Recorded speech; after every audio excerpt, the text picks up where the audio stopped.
Ahmedabad municipal corporation દ્વારા ચંદોડા તળાવની અંદર 1 લાખ ચોરસ મીટરનું ડિમોલેશન કરવામાં આવ્યું હતું. તે જ પ્રમાણે આજે 2.0 એટલે કે બીજા ફેઝનું ડિમોલેશનનું કાર્ય ચાલુ થઈ ગયું છે. ત્યારે બીજા ફેઝની અંદર આપણે વાત કરીએ તો 2.5 લાખ ચોરસ મીટરનું ડિમોલેશન કરવામાં આવશે. ત્યારે આ ડિમોલેશનની સાથે સાથે Ahmedabad crime branch, Ahmedabad cyber crime તેમજ અમદાવાદની સમગ્ર પોલીસ ટીમ અને એસઆરપી ટીમનો કાફલો હાલ કોઈ અનિત્ય ઘટના ન બને તે માટે હાલ સમગ્ર પોલીસ કાર્યરત રહી છે.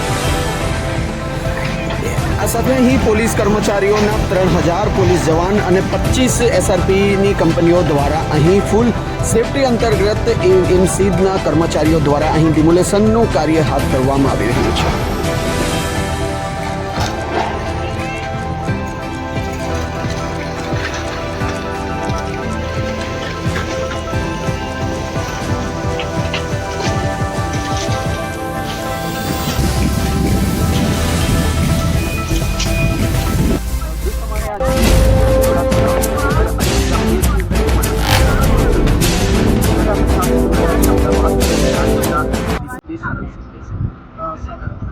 ડિમોલેશન છે અને બીજા ફેઝનું ડિમોલેશન છે. ત્યારે ક્રાઇમ બ્રાન્ચની કેટલી ટીમો ગોઠવવામાં આવી છે અને ક્રાઇમ બ્રાન્ચ દ્વારા એ કાર્ય હાથ ધરવામાં ક્રાઇમ બ્રાન્ચ આની પોલીસ એસઆરપી પણ આજે 3000 વધારે પોલીસના એનું પછી 50 પોલીસ બનાવવામાં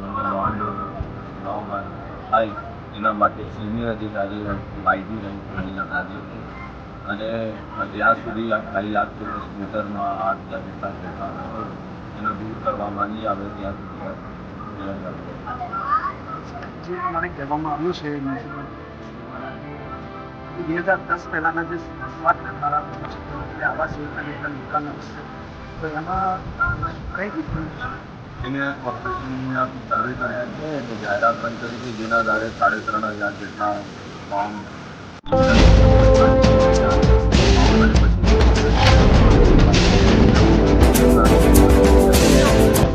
2010 પછી પ્રસ્થાપિત થાય છે.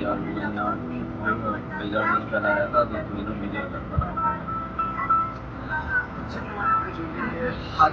અમદાવાદના ચંદોડા તળાવની અંદર જે હેરિટેજ તળાવ કહેવામાં આવે છે તળાવની અંદર ડિમોલેશનની કામગીરી કરવામાં આવી છે અને બીજા ફેઝની અંદર આ કામગીરી કરવામાં આવી છે. ત્યારે મ્યુનિસિપલ કોર્પોરેશન દ્વારા જ જાહેર કરવામાં આવ્યું છે કે અહીં એ પહેલા ફેઝમાં જે પ્રમાણે 1 લાખ ચોરસ મીટરનું ડિમોલેશન કરવામાં આવ્યું તે જ પ્રમાણે આ બીજી ટર્મની અંદર 2.5 લાખ ચોરસ મીટરનું આવશે. ત્યારે હાલ ડિમોલેશનની પ્રથમ દિવસની શરૂઆત થઈ ચૂકી છે અને વહેલી સવારથી જ જેસીબી અને ડમ્પર જેવા સાધનો લાગીને ડિમોલેશનની કાર્ય ચાલુ છે. ત્યારે ડીસીપી એસીપી લેવલના અધિકારી પણ અહીં હાજર છે કે જે રીતે શરદ સિંઘે સાહેબ દ્વારા જણાવવામાં આવ્યું કે કોઈ અનિચ્છિત બનાવ ન બને તે કારણે પોલીસની પણ એમસી દ્વારા મદદ લેવામાં આવી છે. કેમેરામેન કાર્તિક રાજ સાથે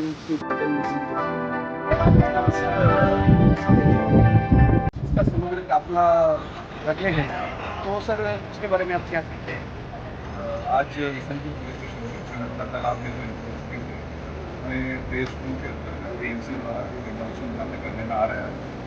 इसमें पुलिस द्वारा लॉ एंड ऑर्डर और सिक्योरिटी के लिए यहाँ पे एजेंसी की 25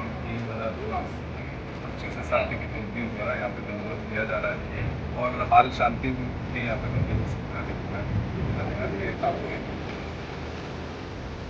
यहाँ पे कुछ बनाव बनता है इधर कोई अगर बनाव बनता है तो कौन सी कलम हेठड़ इनके ऊपर कार्यवाही बनाव लेकिन आज हमारी